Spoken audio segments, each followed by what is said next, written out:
this rivalry game twice, and one was in an empty arena, but have you been able to gain an appreciation for what this game means to the state and full collective fan base?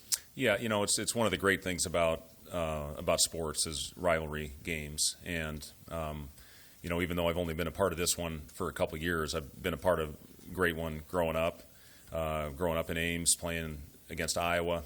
Those are always huge games for us and huge games for them, and the state gets really jacked up for those contests. So it is 1 year without fans, obviously very strange, playing both games so far on the road, which we're very appreciative to Coach Mack for changing up the schedule a little bit, where we wouldn't have played in an empty arena and then go back there with fans again. So, really excited about this opportunity. We'll learn a lot about ourselves in this game. They're going to test us in a lot of ways. I've been very impressed with the young talent that they've got in the roster, and just need to go out and play with great effort for 40 minutes. If we do that, we'll have a chance. The fact that none of your guys have played this game with fans in the stands, does that kind of take some of the pressure off that this is all new to them?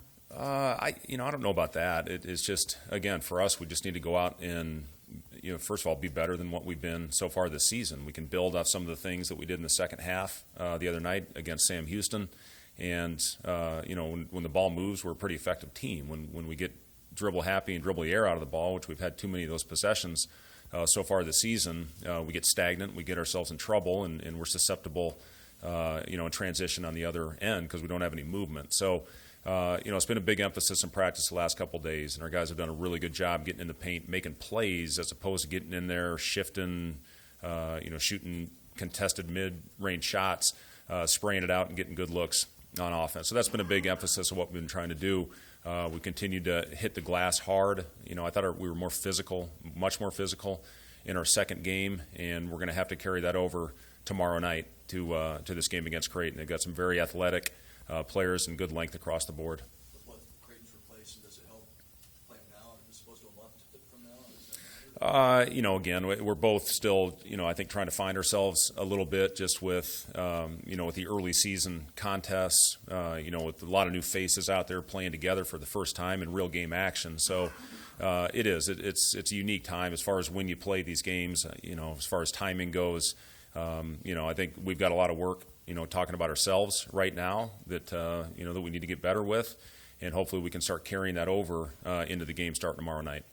On Sunday, after the game, you mentioned that you're going to have a good film session with Alonzo. Yep. About decision making. How did he respond to that, and how has he played over the last couple of days? Yeah, he took it very well, and I think understands. And those film sessions, it's not about taking away aggressiveness. Alonzo obviously is a kid that can really get into the paint, and he's got a scorer's mentality, and that's what he's played really for the last 4 years, going back to junior college and then at Arizona State. He has played more off the ball and has been asked to score the basketball, and he's fallen back on that a little bit, especially if things weren't going great on the floor, to almost try to take the game over by himself. He had some great opportunities at the rim that he missed, and it might be a completely different game if he makes pretty much uncontested layups. He missed 3 of them in the first 10 minutes. So I'm not taking away Alonzo's aggressiveness, but what I am asking him to do is when he gets in there, he's got to survey the floor, because when we hit the paint, we spray it out. We're a very efficient team, and we look at numbers all across the board when we started this thing a couple months ago. So he took it well, and now it's about carrying it over and doing it in game action, especially when times get tough. And he admitted he got in his own head a little bit because you miss those easy ones at the rim, and then you start pressing. So, I thought his second half was better. The other night he finished better. He found Bryce on a couple plays where he came under control. And the biggest thing I showed him, when he makes a simple play early in the possession, whether it's hitting the pocket, throwing a shake pass, getting the ball moving, creating that chain reaction, we have really good possessions. You mentioned after the game on Friday, desire to get K-State and CJ and the rest of the shooters more involved, more looks. Why is that so important to you guys? Well, it's who we've been, and obviously we have not shot the ball at a very high clip in the first 2 games after 2 really good performances in the exhibitions, and we found our guys. We found them in transition, and again, that's coming to a jump stop and making the play when it's there, as opposed to trying to hit the home run. So that'll take care of itself if we just get back to making simple plays. What's a big key for Eduardo to build off of his last performance and consistently, maybe be a part of Yeah, he was terrific. I said this after the game the other night that he was I thought the key to us winning that game. He gave us such a great spark off the bench. He'll absolutely be in our rotation here moving forward. And just for Eduardo, it's all about making effort plays, not trying to do too much out there. And he's really bought into that these last couple weeks heading into game action. And when he keeps it simple, he's a very effective player. Did a good job protecting the rim for us, had a couple blocks, had a couple challenges at the rim, which again created a miss or a block shot, which got us out in transition as well. And I really thought he changed ends well. He got out and ran a transition and the big and one dunk that I thought was a huge momentum shifter in that game. You say you're going to learn a lot about your team on Tuesday. What are you going to learn from this game? Well, hopefully that we go out and play well and can build off of some of the things we've been doing. We had again, going to focus on the good moments that we had in the second half the other day and hopefully carry that over to this game tomorrow night.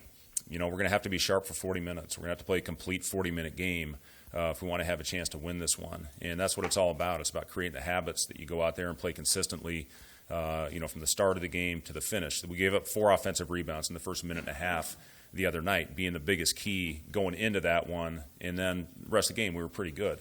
So we're going to have to come out and not get shocked by their speed. They're really good when they get out in transition. We have to limit those opportunities, but it can't take 2 minutes into the game and realize, now we got to go. It's got to be right from the tip. We have to be ready to go and hopefully play consistent for 40. Did you sense that Wilhelm maybe got some of the nerves out after the first game? Yeah, I was really pleased with Wilhelm. I talked about this the other night. His numbers, didn't jump off the page at you. I think he had 3 points, 3 rebounds, but he finished the game for us and gave us a really good physical game with he and Eduardo out there together, and then finished it with he and Derek out there together. Just gave us a little more size out there. Lat hasn't practiced a lot. He's been battling different injuries, so as he continues to work his way into shape, Wilhelm's going to have to give us some key minutes at that 4 spot, which he and Eduardo, we kind of shift that lineup around. But, I thought that lineup with he and Eduardo and then he and Derek was very good for us at the end of the game because it gave us size, it gave us physicality, and we were able to battle on the glass much better. Brett, how do you balance that? This is game 3, and you said you're still learning about your team, yet this is a game that means so much to the fan base with it being Creighton. How do you kind of exist in that middle space that it's not one that leans more one way than the other? Yeah, and I think, you ask Greg, he's going to tell you the same thing with a young group that, probably learn a lot about themselves as well. And that's part of the process early in the season. Once you start playing real games is, can you continue to do the things that make you successful, what we've worked on in practice, as opposed to going out there and trying to, like what we did the other night, take over a game, do it on your own, play together and do it consistently for 40 minutes. And, it's just part of the process when you have a bunch of new faces out there. So, it's, again, a really good early season opportunity for our team, and hopefully we go out and play great for 40 minutes. The biggest thing we're looking for is consistent effort. And, if we do that for the rest of the season, we're going to be fine. Been a part of, as you said, been a part of these in-state rivalry games before. How do you approach these games compared to, opponents? I don't think you change your approach. I don't think you change your preparation, regardless of who the opponent is. For me personally, I never get ahead of the task at hand, the game that we're focusing on. So, after the game the other night, then we started prepping for Creighton. After this one, we'll start prepping for Idaho State. You got to take it one game at a time. If not, you're going to get stung in this business. The last two times you guys have played them, they've put some pretty big runs up on the board. What is the common trend there with those situations? Well, it was all about transition the last 2 years for us.